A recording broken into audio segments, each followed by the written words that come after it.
కావాలంటే మన పక్షాన దేవుడు వేద్యమాడాలంటే, మన పక్షాన దేవుడు వేద్యమాడి మనకి దీవెనలు ఆశీర్వాదాలు కుమ్మరించబడాలంటే, నీ బిడ్డలు మారాలంటే, నీ అప్పులు బావాలంటే నీ పాత జీవితాన్ని పడవేయాలి.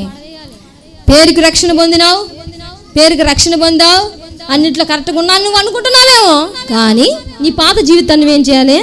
పడవేయాలి. గుడ్డివాడికి ఎందుకు ఆ గ్రహింపు వచ్చింది? ఈ బైబిల్ గ్రంథం లేఖనాల్లో ఎందుకు ఆయన పేరుని మెన్షన్ చేయబడింది? ఎందుకు పాత బట్టను పడవేశాడని ఉంది? డైరెక్ట్గా పోయాడని చెప్పొచ్చుగా. అక్కడ మనకు ఈ ప్రపంచానికి, ఈ మానవులకి ఒక నేర్పిస్తుంది, పాత జీవితాన్ని మనం వదిలేయాలని. ఏం వదిలేయాలి?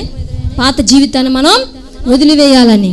పాత స్థితికి మన రిటర్న్ మనం వెళ్ళకూడదు, పాత స్థితిగతులకు మనకి వెళ్ళకూడదు, పాత బుద్ధి దగ్గరికి మనం వెళ్ళకూడదు.